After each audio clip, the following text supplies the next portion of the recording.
Les épîtres du Nouveau Testament sont pleines de ces choses. Le combat, le conflit entre la chair et l'esprit, entre le naturel et le spirituel, l'hostilité au salut des âmes et le conflit général lié au fait d'être un chrétien. Mais vous découvrez un genre d'assaut spécifique partout où le dessein plus plein de Dieu est amené en vue.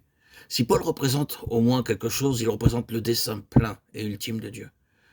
C'est par son intermédiaire que nous avons l'étendue large et vaste des conseils et desseins éternels concernant le Seigneur Jésus. Et ce fut contre les assauts liés à ces choses, même que Paul dut toujours lutter de façon particulière. Il ne semblait pas ennuyer autant Pierre. Jacques eut ses difficultés, Jean eut ses difficultés.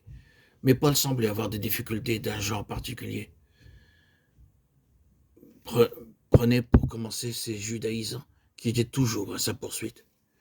Il n'allait nulle part sans qu'il soit bientôt à ses trousses pour détruire son œuvre, anéantir son ministère, diffamer son nom, brader son apostolat. Quelle sorte de gens étaient ces judaïsants? Ils n'étaient pas tous juifs, donc chrétiens. Si la lettre aux Galates est exacte, ce que ces gens disaient aux églises de Galatie était ceci. Le christianisme, oui, nous l'autorisons, nous le permettons, nous le reconnaissons. Mais après tout, c'est seulement un accessoire du judaïsme. C'est une sorte de supplément du judaïsme. Ils voulaient en faire un christianisme juif. Vous vous souvenez comment les juifs, les chefs juifs descendirent à Antioche pour tenter de faire reconnaître par les chrétiens la loi juive et de l'incorporer au christianisme, de faire observer tous les rites juifs en demeurant chrétiens. Toute la lettre aux Hébreux porte sur cette question. Mais voici des chrétiens qui sont tentés non pas d'abandonner la loi, non pas de s'écarter de la loi, non pas de cesser de reconnaître et de posséder la loi. Ce n'est pas du tout là la question, mais d'ajouter le judaïsme, la loi et ses pratiques à leur christianisme et de combiner les deux. On leur disait, vous devez être circoncis, vous devez faire ceci et cela, observer ceci et cela.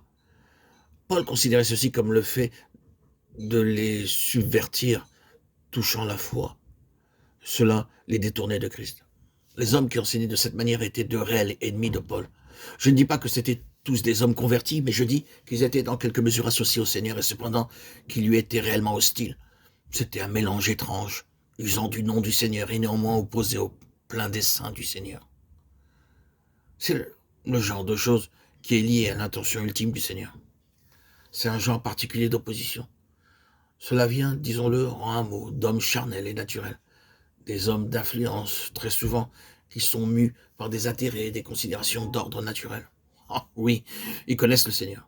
Ils adopteront certaines formes de christianisme et seront très fidèles aux vérités fondamentales touchant Dieu et sa personne, et ainsi de suite.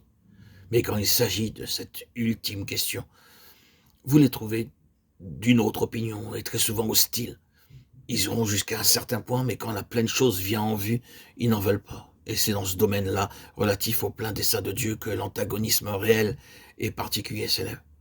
N'est-il pas étrange que lorsque vous voulez, avec acharnement, tout le conseil et tout le dessein de Dieu, vous rencontrez de l'opposition principalement de la part des chrétiens et des dirigeants chrétiens, bien plus que de la part du monde? Ainsi en fut-il lorsque Néhémie vint à Jérusalem.